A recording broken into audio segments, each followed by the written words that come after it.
Sylvie, last time we talked, you decided you wanted us to focus on trying to manage Chelsea's fussing better. Yeah, she really needs to stop. It just puts way too much stress on me. She has to learn to soothe herself. Maybe there are some things that you can do to help.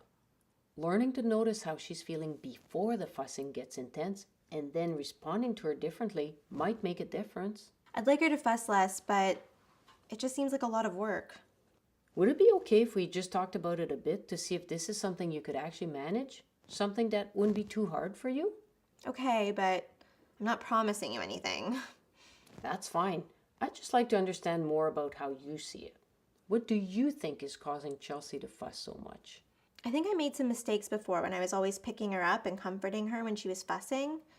And now she just wants me all the time. She fusses to get attention, and because of that, she hasn't learned to soothe herself. It's like you're waiting for her to get to the point where she can soothe herself, and you feel like all you can do now is wait until that happens. Can I tell you my idea about what's going on with Chelsea's fussing?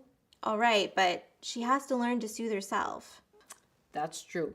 She will, but she's not old enough yet to do that. Remember last time you were telling me about how the fussing happens when you were having a visit with a friend? Yes, it happens every time. Maybe when you're spending time with your friend, Chelsea senses you're not engaged with her, so she starts fussing.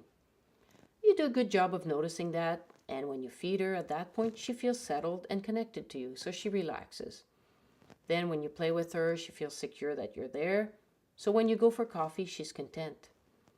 But after you've been talking to your friend for a while, she senses you're not present because she's been in her stroller and she can't see you. She hasn't been held or played with for a while, so she starts fussing again.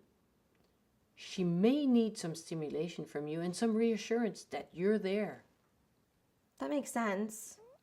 So by the time you get home, she's really wanting the comfort she gets from seeing you and being held by you. Plus, she's been up for a while and maybe tired and a bit cranky because of that.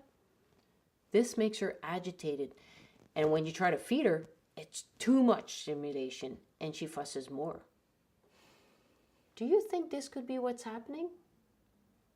When you put it like that, I guess so. I just want her to stop. It just wears me down. It's wearing for sure. Would you like us to work on this? To see if we can find some ways to reduce her fussing? I just feel like I would have to start all over again with her. Let's look at it together and see if that's true. I'd like to understand how you see it. On a scale of 1 to 10, where 1 means you're definitely not ready to work on the fussing problem and 10 means you are definitely ready to. How ready are you?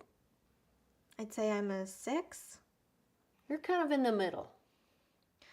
I just feel like it would be a lot of work and take a lot of time, and I'm worried that if I comfort Chelsea so much, she'll get used to it and then be totally clingy. You're concerned that it'll be a big thing to take on and worried that she'd end up being too dependent on you. On the other hand, what would be good about her fussing less? It would be awesome if Chelsea would fuss less and settle herself. The apartment would be a lot quieter. I'd be a lot calmer, and I wouldn't be frustrated with her as much. I'd avoid her a lot less, and it would feel good knowing that I could take care of her needs. I might even get a nap in during the day, and then I could have energy for other things. A calmer apartment, less stress, more sleep, and more energy. That sounds like a good change. What else is important to you? The most important thing to me is that Chelsea is comfortable, happy, and loved, and I know that when she's fussing all the time, she's not feeling that.